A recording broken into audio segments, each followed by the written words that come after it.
And of course, faith has to be there. You have to have enough faith in order to even endeavor to even try to practice it. You know, there has to be some faith. So faith is also very important. But even in some cases, one can be totally faithless. Sometimes, just in life, we are going about not knowing of the existence of God or even wanting to know. We can even be atheists, as we think, which is a funny thing, because you become convinced that there is no God, but truly you require the mercy of God even to think like that. See, God isn't God because you believe in him. He's God totally independent of our belief. I mean, he couldn't be God otherwise. God means a supreme being. So it isn't because a bunch of people got together and discussed something and said, oh, this must be God, that now he's elected like some democratic process. No, he was supreme, far, far, far beyond and above our minuscule ability to think that he was God. God was a revelation that we experienced, but he was always supreme. He's the source of eternality. He's the source of all. He's the source of the light and the sun and the moon. He's the controller of time. He created time. He's beyond time. He's transcended time. He's eternal. I mean, that's God. Otherwise, if there's something less than that, then that's not God. If it's something we can put our minds around, then quite frankly, then that's probably not very supreme. What role does prophecy have in your religion?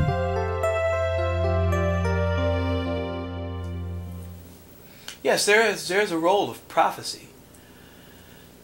It has some effect. For example, when before the mission of Krishna consciousness came to the West, which was an order given to the founder, Acharya, A.C. Bhaktivedanta Swami Srila Prabhupada, our spiritual master, there was a divine vision where one of our predecessor acharyas, it was the father of his spiritual master. Our spiritual master was Srila Bhaktisiddhanta Saraswati Thakur. His father was Srila Bhaktivinoda Thakur. And one day in Godrum in Bengal, he looked to the west and saw a light. He had a vision. And that light, he envisioned a temple, a gigantic temple and community, where he saw that people from all over the world, not just in India, from all over the world would one day come together and would, in a tumultuous, resounding fashion, chant the holy name of Lord Chaitanya. Gauranga, Gauranga, Gauranga. He had that, and he prophesied that there would come a messenger, a divine messenger, who would come and break open the storehouse of love of God, Krishna consciousness, and take it around the world. And that was our founder and spiritual master, A.C. Bhaktivedanta Swami Srila Prabhupada. So Srila Prabhupada was blessed with the ability to bring this Krishna consciousness movement. There was great trial and tribulation. This was not a simple feat by any stretch of the imagination. He came to America with roughly $6 and no idea how he was going to start Krishna consciousness. And he landed in Boston and made his way to New York, of all places, which any of us can attest to today. You can go there now and find it difficult just to get from Brooklyn to uptown Manhattan. And I guarantee you, just that trip alone By the end of the day, you will be finished with New York and ready to return home.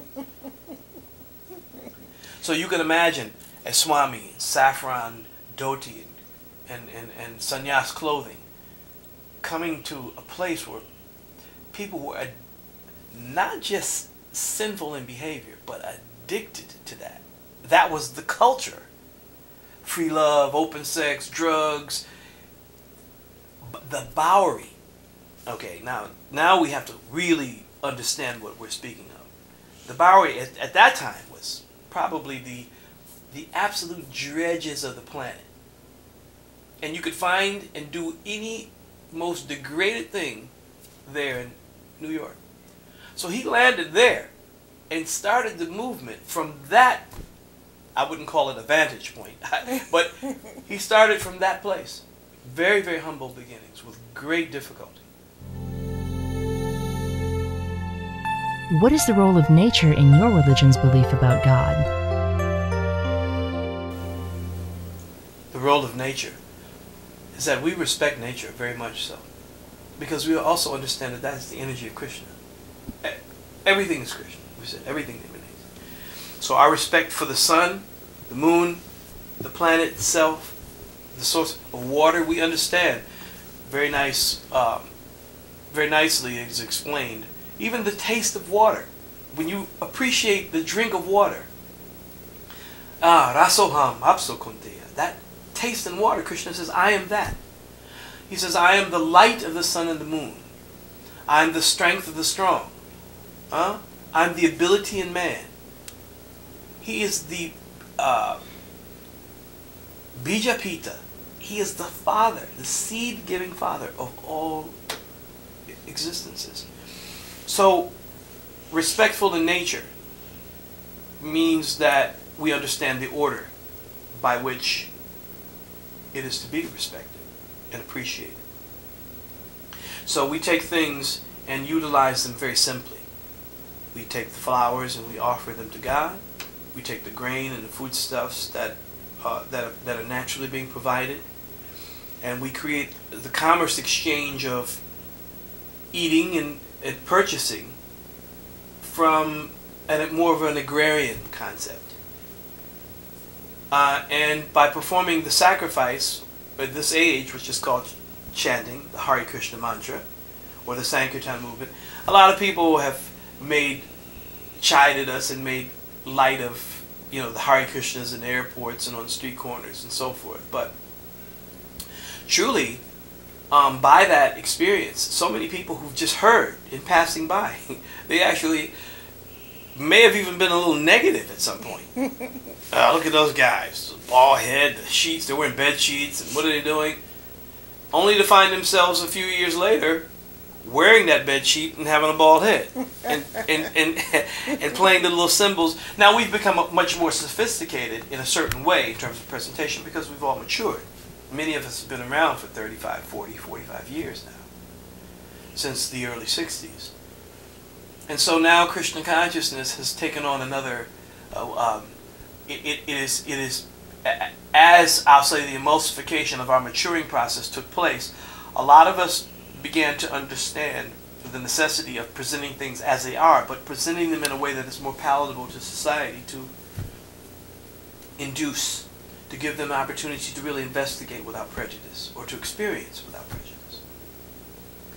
And it has become very successful in that way because now it's worldwide. Krishna consciousness is everywhere. The devotees of Krishna all over the world, in the most amazing places. I was just in New York. I expedite for a living, freight.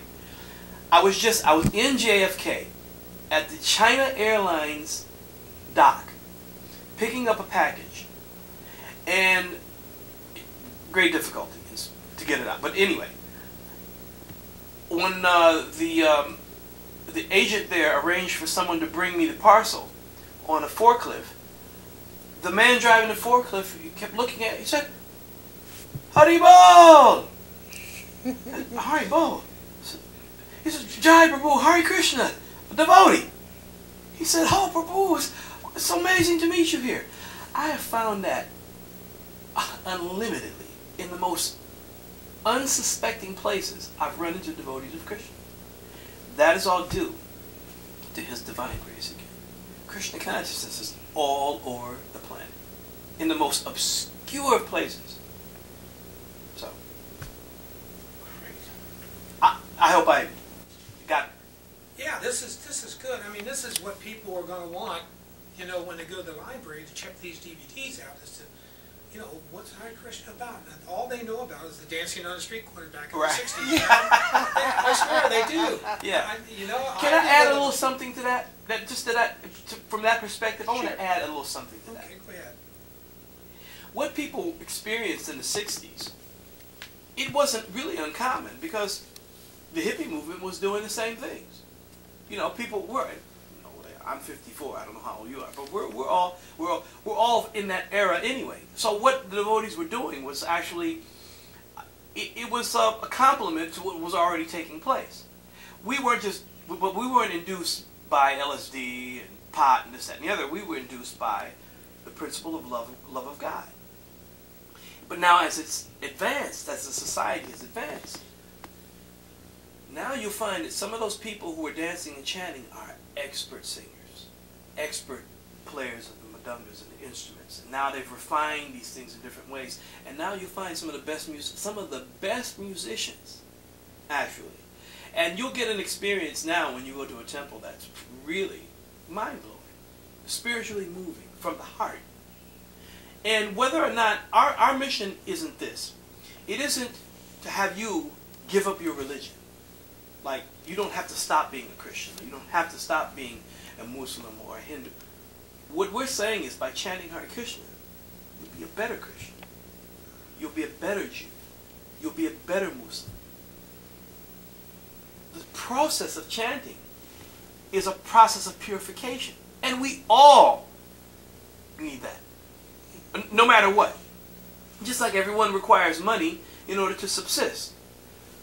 The Maha Mantra, Hare Krishna, Krishna Krishna, Hare Hare, Hare Ram, Ram Ram, Hare Hare, gives us that unique transcendental effect to understand our religious position in a much more finer, defined, honed way, so that we become better servants of God. I mean, there's only one God. Many different relationships with Him, just like a father. You have some children who have a very reverential relationship. Yes, Father. You have some children Father has another relationship with. And, hey, Pops, what's going on? You have other children have different relationships with the parent. So religiously, depending on time, place, circumstance, God is manifested in different ways. Ultimately, there's only one God. He just has different names. And because of those names, people have different relationships. How does your religion differ in beliefs from other religions? What do you have in common? The differences are that we have technically, our standards of worship, the details of our worship, are radically different in some ways. We follow regulative principles: no eating, no gambling, illicit sex, and intoxication. No form of intoxication, no tea. Certain teas are not used. Certain stimulants, so forth and so on. So that's one of the fundamental differences. Our process of worship, it's actually very elaborate, very scientific, and very detailed. The forms of Krishna, Radha and Krishna, that you see on our altars, and this is a great opportunity to express this particular point. Idolatry, the technical understanding of the word idolatry, means some concocted form of worship. So to add clarity to our standard of worship, this has been established literally for more than 5,000 years. Some of the greatest souls and proponents of Krishna consciousness have from hand to hand been trained specifically in the science of devotion and the process of worshiping deities in the temple. It is not concocted by any stretch of imagination. Whereas today, in some religions, certain things may be challenged on that very same principle. Certain iconic aspects to certain religions may be challenged on the basis of its origin and how it now may be mainstay to identify the religion. But Krishna consciousness has a very, very definite and a very specific and scientific aspect to its established history and the specific results that come from following that process. So we differ in that way, and it is a detail, but I would say that those details are very distinguishably profound. How we relate, or how we have the same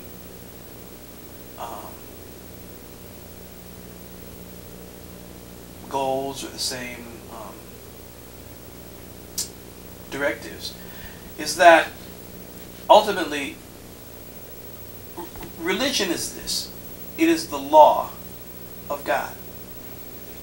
Religion is like the laws that one follows in order to get closer in his relationship with God. That's how we regulate ourselves spiritually, to follow the pattern of 24 hours throughout our lives, what we do and how we do it. And religious practice helps us become better in our devotion. The purpose of any religion should be ultimately to love God with all thy heart and all thy soul. In the Bhagavad Gita, Krishna says, all of them as they surrender unto me, I reward them accordingly. So how much you give your heart, how much you truly give your heart and of yourself, is ultimately how much you'll develop your understanding